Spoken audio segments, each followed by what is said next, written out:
తను బలవన్మరణానికి పాల్పడ్డట్టుగా తెలుస్తోంది. సో ఒకసారి లేఖ చూద్దాం. ఆ లేఖలో కూడా చాలా తన ఎమోషన్ని, తనకున్నటువంటి బాధని, ఆవేదనని పంచుకునే ప్రయత్నం చేసింది. నాన్న నన్ను క్షమించండి, నాకు ఎందుకో తెలీదు 2 వీక్స్ నుంచి లోన్లీగా ఉండాలి అని అనిపిస్తోంది. ఇది రాస్తున్నప్పుడు కూడా తలంతా భారంగా, నాకు చాలా ఏడుపు వస్తుంది. ఏం చేస్తున్నానో కూడా అర్థం కావడం లేదు. ఏదన్నా బాధ ఉన్నా కూడా అమ్మకి చెప్పేదాన్ని. నా బాధ నాకే తెలియదు. అసలు నాకు ఏం అర్థం కావట్లేదు నాన్న. నన్ను నువ్వు చాలా బాగా చూసుకున్నావు, థ్యాంక్ యూ సో మచ్. అమ్మ నాన్నని బాగా చూసుకో, నువ్వు జాగ్రత్తగా ఉండు. నేను చనిపోయినా అసలు బాధపడకండి, మీరు అసలు ఏడవద్దు. అక్క నీకు త్వరగా జాబ్ రావాలి, లైఫ్లో సెటిల్ అవ్వాలని కోరుకుంటున్నాను. నువ్వు నా మాట నెరవేరుస్తావని కోరుకుంటున్నా. నేను మిమ్మల్ని చాలా మిస్ అవుతా, కానీ నేను మిమ్మల్ని చూస్తూనే ఉంటా. ఫ్రైడే పెద్దనాన్న రామ్మా అని కూర్చో అనగానే చాలా ఏడుపు వచ్చింది. చాలా రోజుల తర్వాత అందరూ కలుసుకున్నారు కదా, మీరు అందరూ కలిసే ఉండండి. పెద్దనాన్న పెద్దమ్మ అందరూ బాగుండండి అన్న, నువ్వు నన్ను చాలా బాగా చూసుకున్నావు, థ్యాంక్ యూ అమ్మ అని చెప్పేది మెన్షన్. ఇక్కడంతా కూడా ఒక రకంగా ఈ లేఖ చదివిన తర్వాత మీకేమనిపించిందో కామెంట్ చేయండి. నాకు అనిపించింది మాత్రం it's truly my personal opinion, తను ఒక ఇమ్మెచ్యూర్గా ప్రవర్తించింది అనిపించింది. ఎందుకంటున్నాను, ఇక్కడ పాపం చనిపోయిన అమ్మాయి గురించి రకంగా మాట్లాడడం తప్పేమో బహుశా, కానీ తను ఏం చేయాలనుకుందో తనొక ఎమోషన్ గురైపోయింది.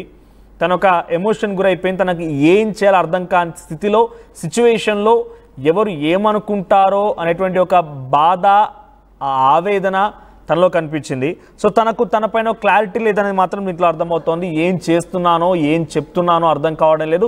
ఈ సిచ్యువేషన్లో కూడా తల మొత్తం కూడా బరువుగా అయిపోయింది. నాకు ఏం చేస్తున్నానో కూడా అర్థం కావడం లేదు అని అంటే తను సంథింగ్ ఏదో ఎమోషనల్గా ఒక దగ్గర స్ట్రక్ అయిపోయింది, తను బ్లాక్అవుట్ అయిపోయింది అనేది మాత్రం అర్థమవుతోంది.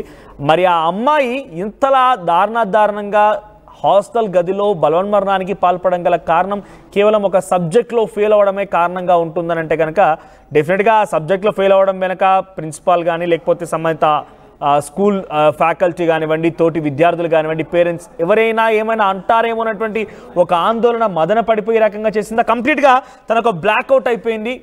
తను ఏం చేయాలో తోచక దిక్కుతోచని స్థితిలో లోన్లీగా ఫీల్ అయిపోయి తను మాత్రం కంప్లీట్గా ఈ డెసిషన్ తీసుకున్నట్టుగా అర్థమవుతోంది. ఈ లేఖలో కూడా తనేదో మిస్ మ్యాచ్గా, ఇమ్మెచ్యూర్గా, క్లారిటీ లేకుండా తను ఈ రకంగా ఇబ్బంది పడుతున్నాను అనేది కూడా తనకు క్లారిటీ లేకుండా తను బాధపడుతున్నాను అనేది మాత్రం అర్థమవుతోంది.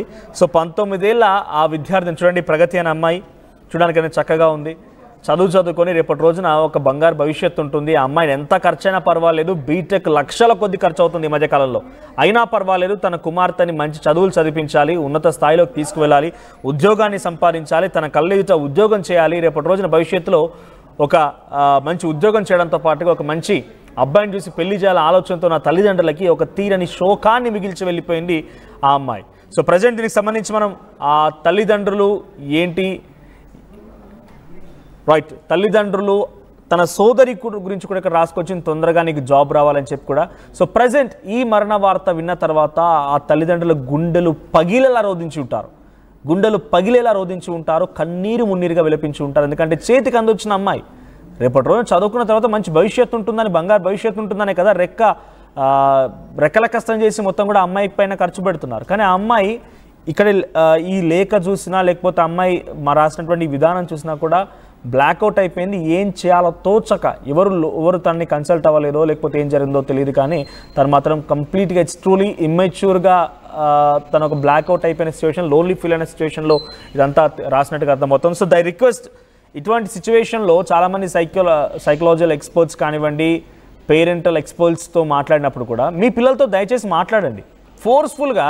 ఇప్పుడు ఇంటర్మీడియట్ కంప్లీట్ అయిపోయింది, బీటెక్ స్టార్ట్ అవుతున్నాయి, ఎంసెట్ మొన్ననే అయిపోయింది, దానికి రిజల్ట్స్ వస్తున్నాయి, నిన్న జేఈ అడ్వాన్స్ రిజల్ట్స్ వచ్చాయి. ఫోర్స్ఫుల్గా వాళ్ళు నిర్ణయం అడగారు, మీరు నా కొడుకు ఇంజనీర్ కావాలంతే, ఇది ఫిక్స్ అయిపోతారు. వాడు ఇంజనీర్ కానివ్వండి, చచ్చిపోనివ్వండి, వాడు ఇంజనీర్ కావాలంతే. ఇక వానికి చదువు ఇష్టం ఉందా లేదా, వాడు చదవగలుగుతాడా లేదా, వాని ఇంట్రెస్ట్ ఏంటి ఏం పట్టించుకోరు. వాళ్ళకి కావాల్సింది ఒకటే, పేరెంట్స్ కావాల్సింది నా కొడుకు ఇంజనీర్ కావాలంటే లక్షల రూపాయల డబ్బులు వాళ్ళ దగ్గర ఉన్నా లేకపోయినా ఉన్నది మొత్తం కూడబెట్టేసి అమ్ముకొచ్చి ఆ కొడుకు మీద ఇన్వెస్ట్ చేస్తూ ఉంటారు. వాడు ఆఖరికి వస్తే ఇంజనీర్ కాలేక, చెప్పుకోలేక, మీకు బాధ పంచుకోలేక ఇటువంటి దారుణాలకు పాల్పడుతూ ఉంటారు. సో మీ పిల్లలపైన దయచేసి ఒకసారి ఆలోచించండి. ఒకసారి ఈ ఘటనలో ప్రగతి తల్లిదండ్రులు ఏం చెప్పారో చూద్దాం.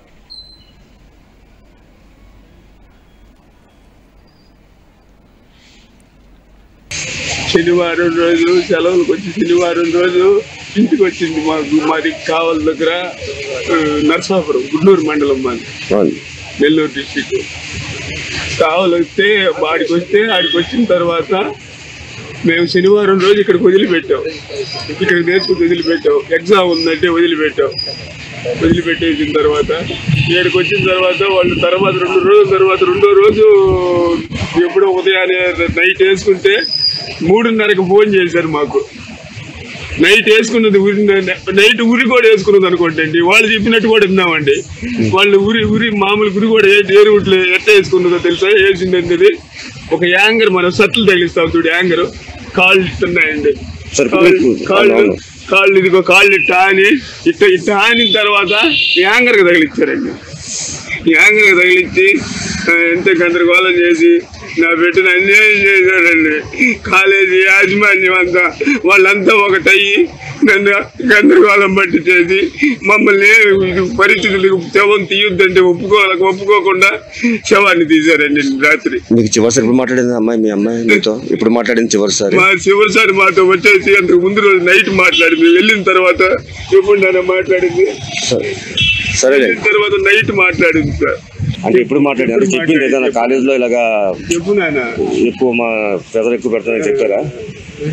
ఏం లేదు, మామూలుగా మాట్లాడింది.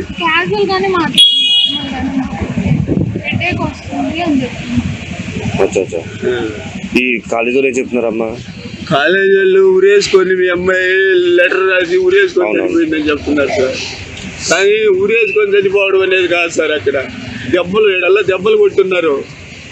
చేతికి దెబ్బలు తగిలింది. ఎన్ని దెబ్బలు! బిడ్డని ఊరికి యాంగర్కి తగిలిచ్చి ఊరేసుకుందని చెప్పారు సార్. కింద కాళ్ళు ఆనుండి నా బిడ్డ పైన ఊరికి తగిలిచ్చింది. శనివారం నీరు మున్నీరుగా విలపిస్తున్నారనేది. చేతికి అందొచ్చిన కుమార్తె రెక్కల కష్టం చేసి ఎన్ని లక్షలైనా పర్వాలేదు, ఆ అమ్మాయిని చదివించాలి, ఉద్యోగంలో చేర్పించాలి, మంచి ఉద్యోగం చేయాలి, తనకి మంచి పేరు తీసుకురావాలని ఒక ఆలోచనతో ఉన్నాడు. ఇక లెటర్ ప్రకారంగా చూస్తూ ఉంటే తనకి మరొక అక్క కూడా ఉంది. 2 అమ్మాయిలు 2 ఆడపిల్లలు అయినా కూడా ధైర్యంగా వాళ్ళని చదివించాలని ఒక లక్ష్యంతోనే తండ్రి ముందుకెళ్తుంటే అర్థమవుతోంది. ఇక్కడ తండ్రి మాటలో ఇంకో మాట వినబడుతుంది ఏంటంటే, కాలేజీ యాజమాన్యమే తనని హతమార్చి రకంగా ప్లాన్ చేశారనేది కూడా తండ్రి వర్షన్కి వినపడుతుంది. ఇదేమైనా రిక్వెస్ట్ ఎవ్రీవన్, మరొకసారి చెప్తున్నాను, మీ పిల్లలు 10th అయిపోగానే ఇంటర్మీడియట్ తీసుకోవాలి, ఇంటర్మీడియట్లో ఎంపీసీ తీసుకోవాలి, ఆ తర్వాత అయిపోగానే ఇంజనీరింగ్ జాయిన్ కావాలి, లేకపోతే ఐఐటి కోసం వేరే ఐఐటి ప్రాంతాలకు వెళ్ళిపోవాలి, ఐఐటి హైదరాబాద్, ఐఐటి ముంబై అక్కడికి వెళ్ళిపోయి చదువుకోవాలి, అయిపోగానే వెంటనే 50 లక్షల ప్యాకేజ్తో ఉద్యోగం రావాలి. ఇది కాదు. ఇదేంటి డైరెక్ట్గా వెళ్ళిపోవడానికి వందే భారత్ ఎక్స్ప్రెస్ కాదు, ఇక్కడ స్టార్ట్ అయితే డైరెక్ట్ అక్కడికి లాంచ్ అవడానికి.